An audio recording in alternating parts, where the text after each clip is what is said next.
கேக்குறான், அப்பா நீ அம்மாவை லவ் பண்ணவே இல்லையாப்பா? ஏன்டா? நீ ஐ லவ் யூன்னு சொல்லி நான் பார்க்கவே இல்லப்பா.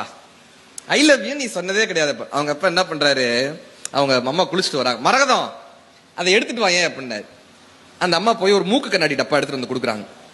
இவர் தோல்ல ஒரு துண்டு போட்டு இருந்தாரு, இந்த துண்டு எடுத்து கொடுத்தாரு. அந்த பையன் சொன்னா, அப்பா புரிஞ்சிருச்சுப்பா, புரிஞ்சிருச்சு. உங்களுக்கு புரிஞ்சுச்சா?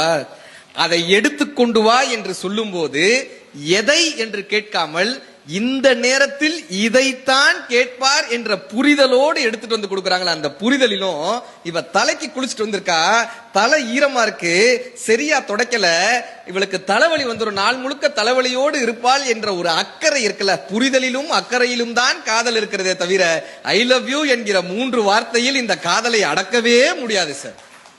நான்லாம் நினைச்சிருக்கேன், எங்க அப்பாவுக்குலாம் இந்த காதல்னா என்னன்னே தெரியாதுன்னு நினைச்சிட்டு இருந்தேன். கடைசி பீரியட் ஜூன் 7ஆம் தேதி எங்க அப்பா இறந்து போறாரு.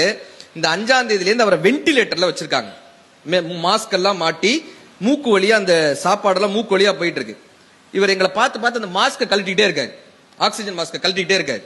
அப்பக்கப்ப கலட்டு. அவங்க நர்ஸ் எல்லாம் திட்டுறாங்க, அதை கலட்டாதீங்க சார்னு திட்டுறாங்க. நான் போய் அப்பா கிட்ட கேட்கிறேன், ஏன்பா அதை போட்டு கழட்டிக்கிட்டே இருக்க, என்னப்பா சொல்லுப்பா, என்னப்பா வேணும்? அவர் அந்த மாஸ்கை கலட்டி அந்த பேச முடியாத குரல்ல சொல்றாரு, டேய் உங்க அம்மா சுகர் மாத்திரை போட்டுட்டாளான்னு கேள்றான்ற. உங்க அம்மா சுகர் மாத்திரை போட்டாளான்னு கேள்றா, மறந்துடுவாடா சுகர். இவருக்கே உயிரில போராடிட்டு இருக்காங்க.